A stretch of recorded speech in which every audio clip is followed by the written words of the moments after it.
So this section is on multiplying and dividing radicals, which sounds really awful, but it's actually not too bad. There are a couple properties that we're going to want to keep track of, and they really come from the properties of exponents. They're just kind of extensions of those, the ones that we worked on in 1.6. So this is called the product property of radicals. Product property of radicals. If I have a radical of a product, so if I'm taking the square root or cube root or whatever of a multiplication problem, I can find the root of the first factor and then multiply it by the root of the second factor, if that's easier. Same thing with division. If I've got the square root of a division problem or the square root of a fraction, I can do the radical at the top and put it over the radical at the bottom. Again, if that's easier. What you want to notice is these are just equations. So if it's helpful to go this direction, that's fine, but if it's helpful to go in the other direction and work backwards, that's okay too. So the rules apply in both directions. We want to make sure that we use them in both ways, depending on what's appropriate for the particular problem. So on this first example, we've got a bunch of problems where it says, simplify using the product and quotient properties of radicals. Now on this problem right here, you could, and for some strange reason, people like to do this, you could multiply these together. This would be 9/4, so that would be 225. Why would you want to bother writing the square root of 225 when you could realize, hey, I'm looking for pairs of factors anyway? Why would you want to make it this gigantic number when you could just say, hey, there's a pair of 9s, there's a pair of 5s, pair of 3s on the outside, pair of 5s on the outside. Technically, there's a 1 stuck underneath, so the answer to this problem is 15. Or, I mean, we kind of think of it that way naturally, or you could just do this. Square root of 9 times the square root of 25. We're using this property right here, in this direction. Square root of 9 is 3, square root of 25 is 5, 5 times 3 is 15. So there's the answer. Now, if we had this problem right here, this is the cube root of 11 times the cube root of a times the cube root of b. I'm looking for groups of 3. I've only got one 11, I've only got one a, and I've only got one b. So rather than write each one under its own separate square root, we can just write cube root, okay? Even I make that mistake sometimes, 11ab, and that would be the easiest, most convenient way to write the answer. Questions? Okay, now this is where it becomes really helpful. Everybody watch, please. On a problem like this, I'm looking for the square root of 6 times the square root of 3. This is a 2 and a 3. I don't have a group of 2 here, and I don't have a group of 2 here. So neither one of these radicals can be simplified by themselves. Now, please don't do this. Don't multiply them together and get 18. We're just looking for factors anyway. So if you're going to write them underneath one radical, write it as 2 times 3 times 3. There's my pair of 3s. I get a 3 from the 6 and a 3 from the 3. Now I can take it out, so my answer is, 3 radical 2. Now this isn't that big a number. I mean, you could do it by writing it as radical 18. Okay, it's just a little bit silly. Questions? Okay, let's take a look at the next one. Again, notice that this is a cube root. We're looking for groups of 3. I only have 2 2's and 2 x's here, and I only have 1 2 and 1 x here. So neither one of these can be simplified by themselves, but if I write it like this, don't forget the index, cube root, 2 times 2 for the 4, another 2 from this other guy here, x times x times x, group of 3 2's, group of 3 x's. My answer on this one is 2x, and that's it. Now, on that problem, do I need absolute value on the x? The answer is no. Why is the answer no? It's an odd root. If it's an odd root, we never use absolute value on an odd root. Okay. Questions? Okay, let's take a look at this one. Again, this is the quotient property. I can take the square root of 9, put it over the square root of 25. I get 3/5. So if you didn't like working with fractions before, hopefully you can see that fractions actually work pretty darn well with radicals. On this problem right here, I've got radical 11 over radical 2.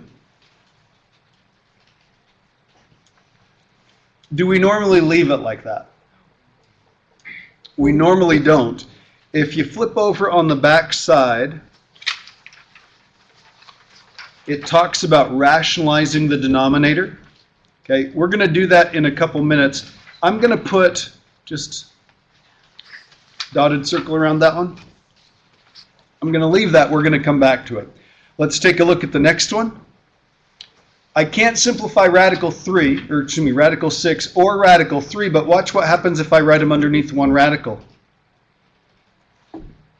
I have a fraction that I can reduce. So I end up with radical 2. Again, that's using this property in reverse, because that was more convenient. And again, the same thing on this one here. This is going to be a cube root. And let's see what we get when we put this as one single fraction underneath here. I can cancel the 2 with the 10. That's going to be a 5. I can cancel one of these with one of those. So that's going to be 3 x's. So if I'm looking for groups of 3, let me write an intermediate step. That's when I get what I get when I apply the property.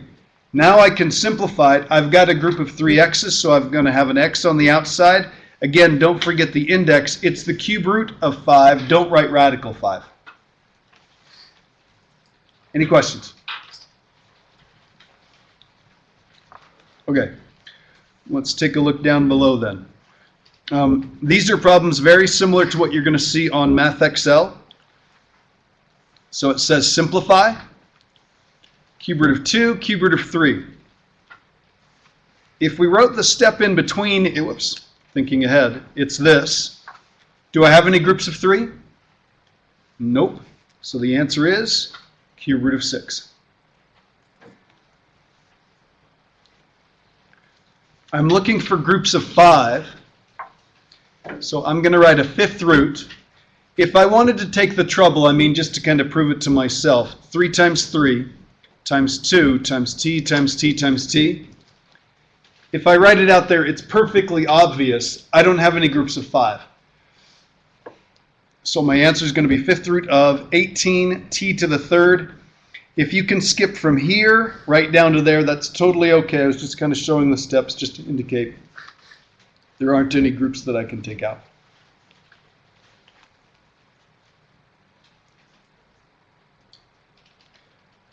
What do I get here?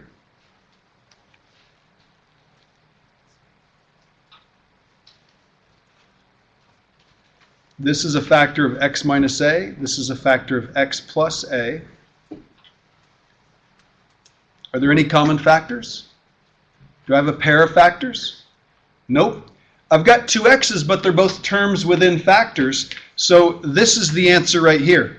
I need everybody to watch. You watching?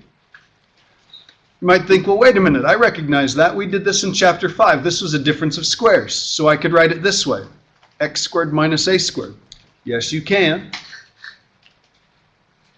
And then some people will think, well, wait a minute. There's a pair of x's. So I have an x. There's a pair of a's. So I have an a. Plus or minus in between those? That looks like it ought to be a negative. Is that right? It's not. It's not right, period. This is 100% wrong. The reason it's wrong is because I didn't take out factors. I took out like a term here. Okay? I can't just take the square root of each term separately. There is no property for that. Okay? I can't, if you think of it this way, I can't distribute the square root. Very few functions distribute. Okay? So this is the right answer. That is wrong. X minus a is wrong. You could write it like this, but it would be better if you just left it here. Okay? Unless there was some good, compelling reason to write it like that. Okay? This is what we're after. Any questions? Sure? Okay. Let's take a look at these. Again, cube root. Look how ugly this fraction is, but if I find the cube root of 125, which we should know, I asked you to have that memorized from chapter 5, cube root of 8, I get a 5 on the top, 3 on the bottom, end of story. That's it. 2. Oh, whoops. I'm thinking, yeah. I'm thinking 3 2s and write that. How's that? Better? Okay, let's take a look at the next one.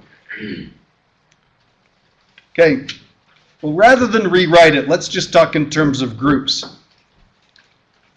Groups of 2. I can have a 5 on the outside. How many A's can I take out? 2, okay. So 2 groups of 2, right? So there's A squared. There's 1 stuck on the inside. And then let's take a look at the bottom. How many groups of 2 do I have?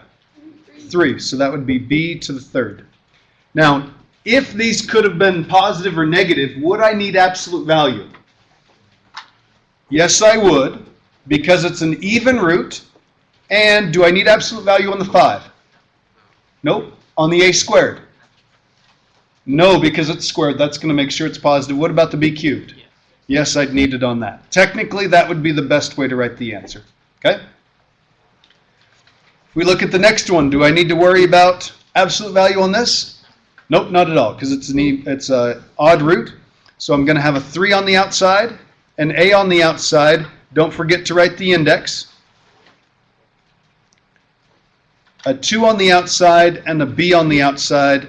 End of story right there. That's my answer. Okay? Did I make any mistakes? Let's hope not. Yeah. Okay. So, can you write the end radical that just ends up, so like on the both class 1 square root of A, can you just leave it on outside instead of on top of the fraction? Sure. Everybody watch, please. This is a good point. This kind of goes along with how we write negative fractions and stuff like that. Okay, there are lots of places where we could write this. We could write 3A over 2B. There's our fraction part. And then we could write our radical part here, cube root of A, like that. That would be totally okay. It's kind of like pulling it out front, kind of like pulling the coefficient out there. Good skill to have. Okay, excellent question. Anything else? Okay, ugly ones here unless we write it like this. 700x over 7x. I can cancel the x's and cancel the 7, so this would be the square root of 100, which is 10.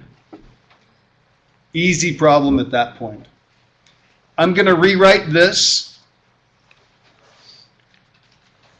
as the square root of, I'm going to write an 8, because 7 goes into 56 8 times.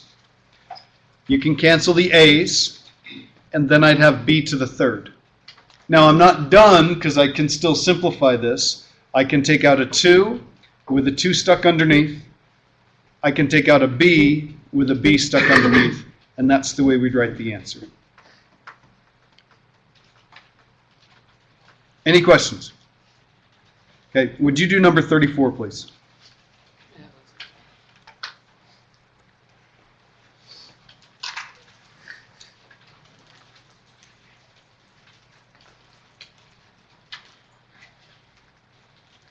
Goes in there 27 times.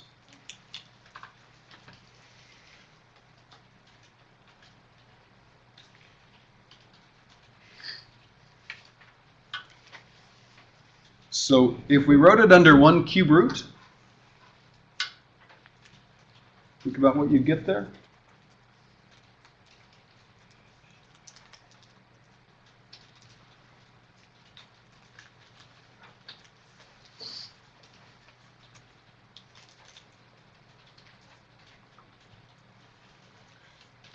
So when you divide the numbers, you get a 27.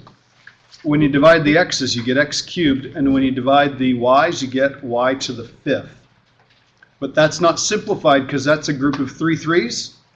3 on the outside. That's a group of 3 x's. X on the outside. Don't forget the index. It is a cube root. Whoops. Forgot about the y's. Got a y on the outside.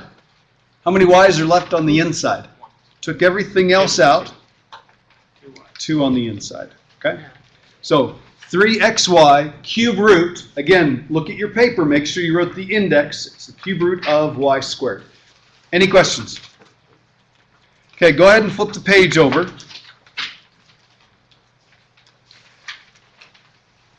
And again, just real quickly, just simplifying some radicals. pair of 2's in there.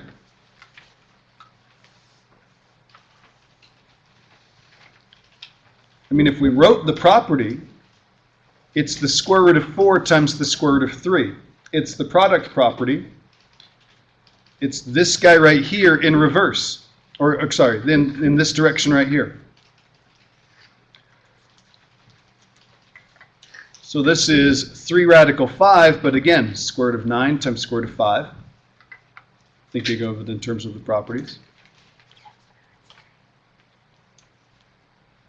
6a squared, square root of b.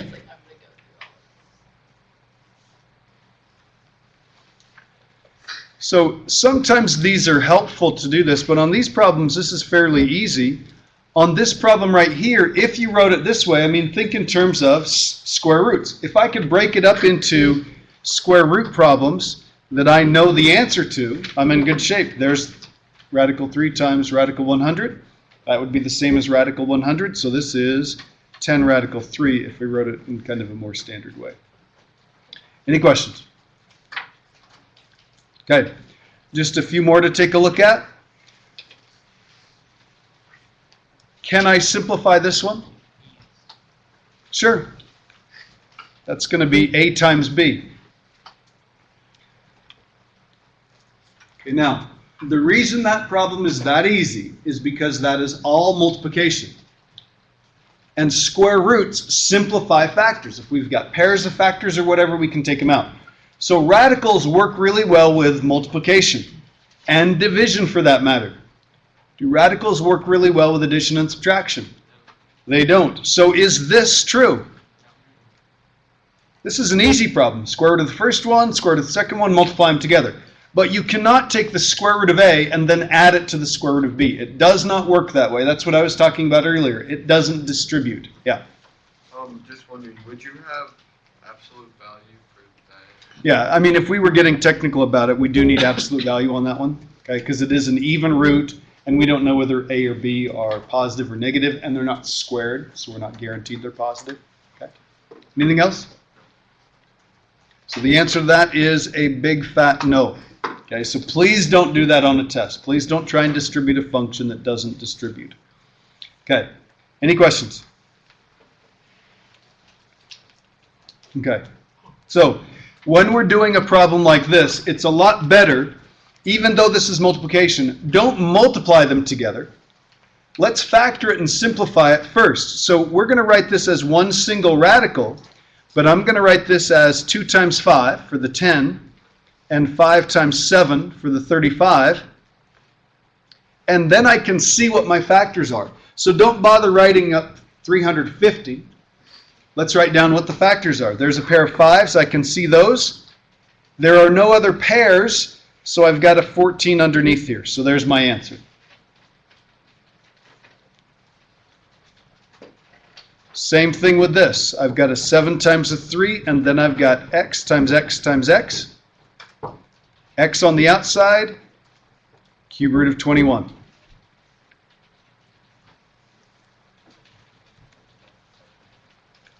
And again, like we mentioned before, neither one can be simplified here, but if I put them together, there are my 3 2's, there's my answer of 2.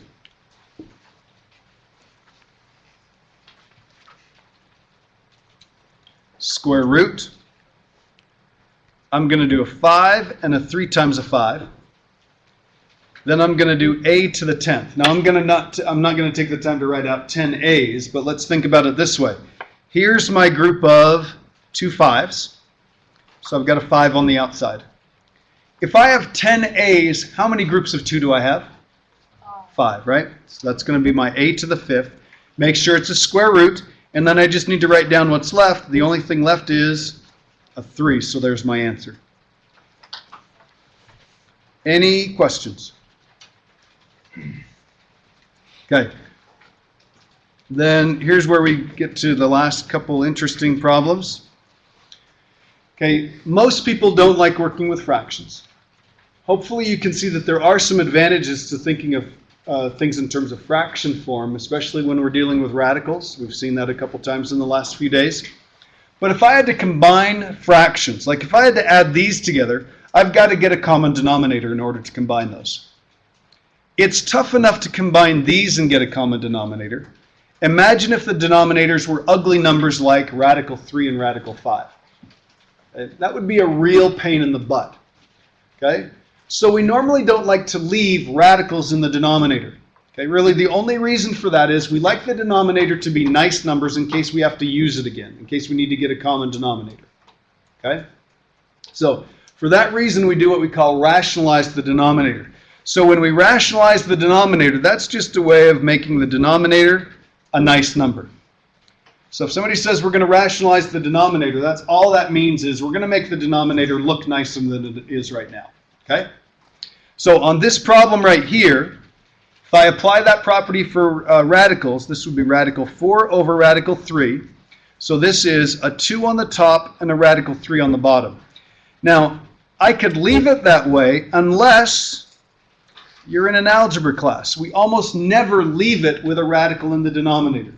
We also don't like fractions underneath the radical, okay, which is why we applied that property right there. So my question is, how could I turn that radical 3 into a nice number? Yeah. Could you square everything? Well, if I square everything, then I've changed the top by multiplying it by 2, and I've multiplied the bottom by radical 3. So I've multiplied the top and bottom by a different number, and I wouldn't have another equivalent fraction. Remember, the only way to make an equivalent fraction is to multiply the top and bottom by the same thing, or divide the top and bottom by the same thing. Okay? So here's the way to think of it. Gosh, if I could just get rid of that radical, I need 2 factors in order to take them out. I need a pair of 3s. How many do I have right now? I only have 1. So if I were to multiply the bottom by radical 3 and multiply the top by radical 3, here's what this does for us. Now, I need you to think about it this way because the rules are going to change in just a second, but the idea doesn't. I needed 2 3s. I had 1. I needed 1 more because I only needed 2. I need 2. I had 1, so I multiply by another one. This gives me 2 radical 3 on the top.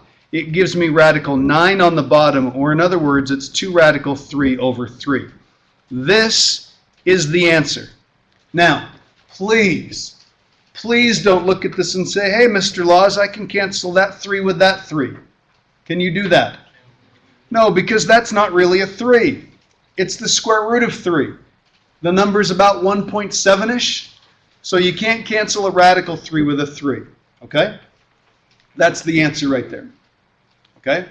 Again, we had 1 3, I needed 2, so I just needed 1 more. On this problem right here, the first thing I'm going to do is I'm going to simplify it. So I'm going to write this as 5 over, let's see, 18, that's 3 times 3 times 2, so that's going to be 3 radical 2. Now, the problem is not the 3. The problem is the 2. I didn't have enough 2's to take him outside the radical. Right now I have 1 2. How many do I need? I need 2, so I'm going to put another one down there. So I'm going to multiply the bottom by radical 2 and the top by radical 2. So the top is easy. It's 5 radical 2. On the bottom, here's what I've got. I've got a 3. What's radical 2 times radical 2? Radical 4, which is 2. So I have 3 times 2, so that's a 6. Can I cancel the 2 with the 6? No, because that's not really a 2, right? There's my answer. You with me? Okay, now let's take a look at the next one, because the next one is different. This is a cube root. It's still a radical, so I don't want a radical in the denominator. If it's a cube root, I'm looking for groups of how many? 3. I'm looking for groups of 3. I've got 1. How many more do I need? 2. I need 2 more. So I'm going to multiply by, again, make sure the index is the same, cube root of 4. Multiply the top and bottom by the cube root of 4. Here's what I get. 6 cube root of 4 on the top. Now think about what I get here. What I did is I made this so that I had an 8 or 3 2's. So that 2 came from that one, and those 2 came from that one. See how that works? See how we made it so we had a group of 3? So when we simplify this, here's what we get. I get 6 cube root of 4 over 2. Now can I cancel anything? Yes. Can I cancel the 2 with the 4? No, because that's not really a 4. Can I cancel the 2 with the 6? Yeah. Yeah, because that really is a 6. So I cancel here and here. So my answer is 3 cube root of 4. That is the rationalized version of the original problem. Okay? Any questions? Okay, a couple more fairly easy ones. Radical 7 over radical 2. I don't care about the radical 7. It's fine. It's in the numerator. I want to rationalize the denominator. I only need one more. So this is radical 14 over 2. And I am done. No matter how much it looks like I had to simplify things, I don't need to. I can't. Can't cancel a radical 14 with a 2. Okay, now let's look at the last couple because these are kind of interesting. Cube root of 5, no groups of 3. Cube root of 4. Cube root. I need groups of 3. How many do I have right now? Okay, I've got 1, 4. So I could do this. Everybody watch, please. I could do the cube root of 16. That would work, wouldn't it? That would work, but is that the smartest way to do it? No. It's not. I have 1, 4, but that's 2 2's. So let's just multiply by, let's just give it another 2. So let's multiply by the cube root of 2 on the top and the cube root of 2 on the bottom. That gives me the cube root of 10 on the top. And I'll write this out, cube root of 8 on the bottom. Right? If you had done 16, you would have had more to simplify. Okay? By keeping the number small, it's going to make the problem a lot easier. So that means I just have cube root of 10 on the top and a 2 on the bottom, and I am done right there. Questions? Okay, would you do the last one, please?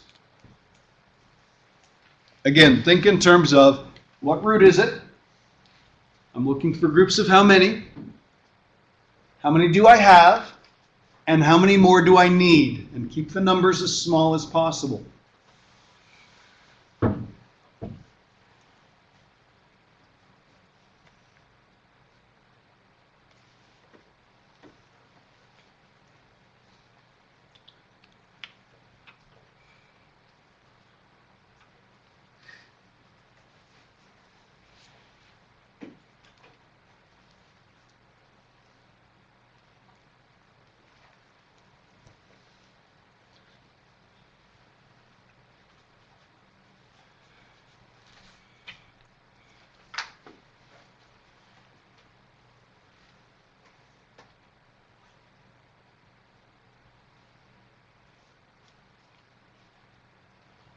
Check with your neighbor when you're done. See if they got the same thing you did.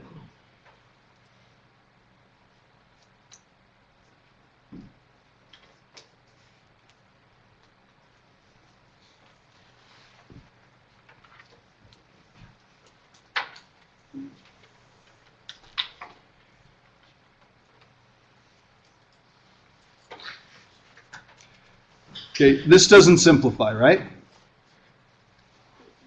4th root of 9x. Doesn't simplify. Okay, now the numerator, if you wanted to start simplifying that, that would be okay. But what I want to think about is, this is 3 times 3, and this is an x. I don't have anywhere near what I need. What else do I need? 2 more 3's and 3 more x's. So I'm going to multiply by the 4th root of 3 more 3's, or sorry, 2 more 3's, 3 more x's. Or rather than writing it that way, let's just write it as 9x cubed. 9x cubed Everybody good with that? Okay, this gives me the fourth root of 3 times 3 from the first one, 3 times 3 from the second one. X from the first one, x times x times x from the second one. Group of 4 x's, group of 4 3's, so my new numerator is 3x. That looks a lot better than it did. And then let's think about this. I'm not going to bother multiplying everything together. I'm just going to write a fourth root of 5 times 9, y to the 6th, x to the 3rd. Now let's take a look at that. Even if I wrote this, do I have any groups of 4? Yes, Just the y. So I've got a y on the outside, and then it's the fourth root of, this would be 45. How many y's were left? There were two y's left. I'm going to write it in descending order, or in alphabetical order, okay? And then I'd have x cubed. That probably is the best way to write it. No matter how much I want to, can I cancel that x with one of those? I can't, okay? Because these aren't really x's, okay? They're the fourth root of x cubed, okay? X to the 3/4, if you wanted to think of it that way. Okay? All right. Any questions? All right, sure? Okay, remember, adjustment to the calendar. We're going to cover 7-5 tomorrow. And then on Friday, we're going to, I'll give you a worksheet that reviews everything that we've done so far. So if you get done with 7-5 Friday before you come to class, you'll have a worksheet to do, and you can probably walk out of here with nothing to do over the weekend. Okay? All right, thanks.